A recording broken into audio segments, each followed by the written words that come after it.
I believe fishermen are like a breed of their own.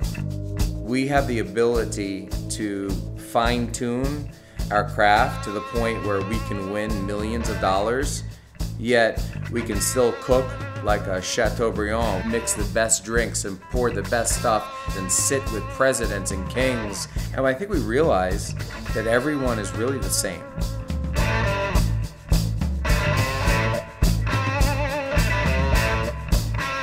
Honestly, I never look at us on top. I think that's what keeps me hungry.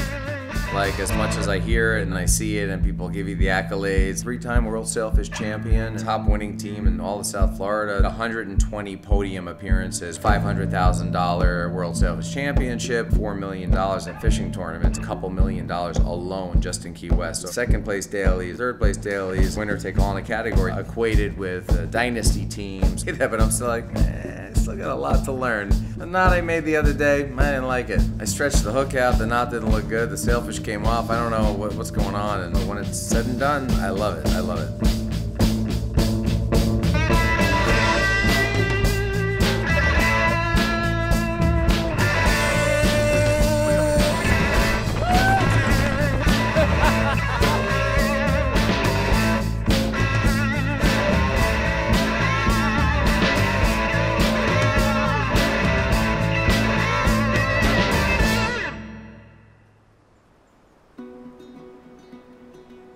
God, it clicked so early where I was obsessed, you know, like 3, 4 years old. My dad would say, you know, let's go fishing. It was the most exciting thing for me.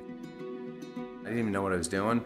You know, cleaning stuff and getting hooks ready, leaders ready, putting new line on, cleaning the rods, oiling the guides. And by the next morning, you know, he'd get in the car and he'd be like, oh my God, you got everything ready. I'm like, yep. And we'd sit there and, you know, have our cereal in the dark at 4 o'clock in the morning in upstate New York and jump in the car, drive for 2 hours to get somewhere. You know, even the Hudson River, we used to catch stripers right off of the Statue of Liberty. It was pretty cool upbringing. At 10 years old, my dad said, hey, Miami Beach, let's go on vacation. Caught a hammerhead shark and a sailfish at age 10, and I was like, I don't know, but I think I just got my life trajectory. And I was like, Dad, can we keep the shark? He's like, Peter, how much is it? I was like, $500 for a mount. I'm like, please. And you know, my dad's blue collar, so for him to do that was a really big deal.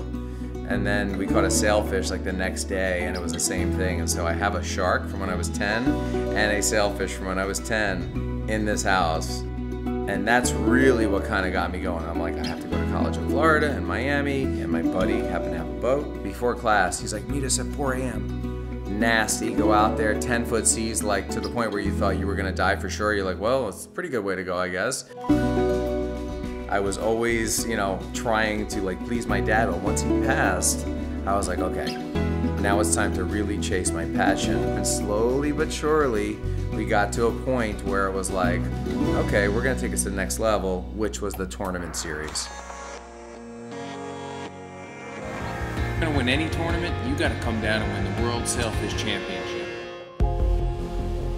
We started traveling on our own dime, you know, and we were spending everything we had to get to these locations where we could catch fish and make videos. And then we started the tournament circuit and we had a lot of success. But we can tell you who to keep an eye on. The team aboard Get Lit. When you fish with a group of guys that has the same goal and vibe really well, it was a fine-tuned, well-oiled machine.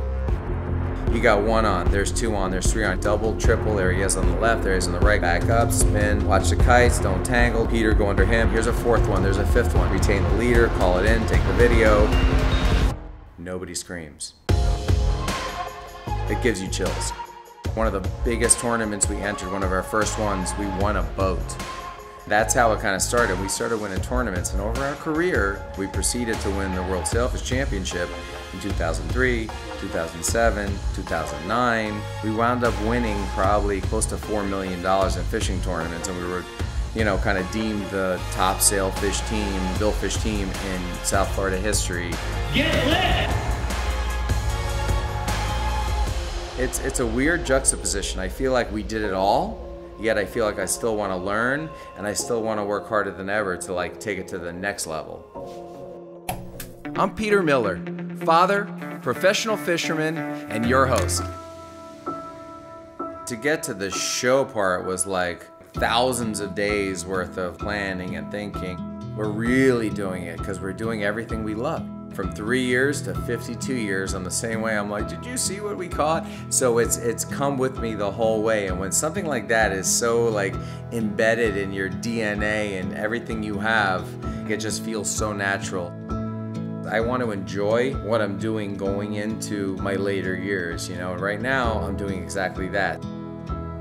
I feel like I'm working harder now than I ever have, and I want to continue on this pace until, I mean, definitely into my 60s. Do you ever have down days?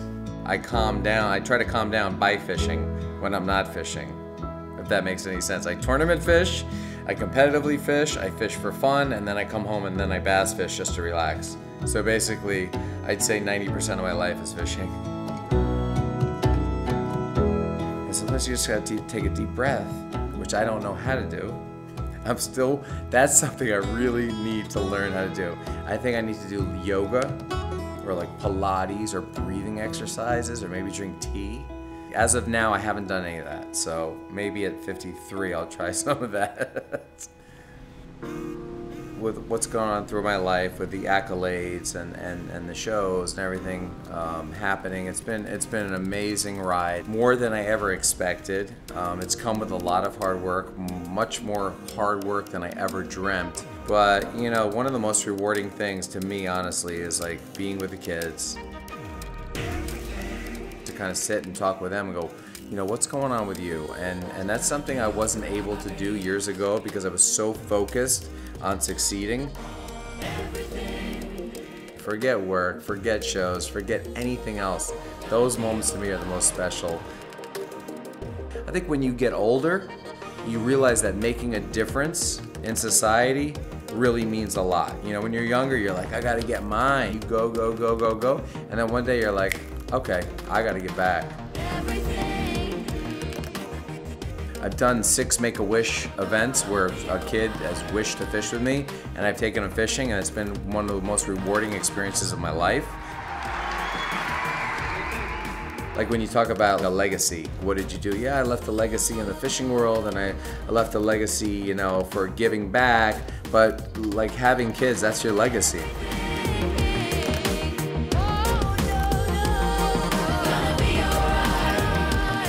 All I know is that I feel like I'm still learning, I'm still growing, and I think that's part of, you know, what drives me.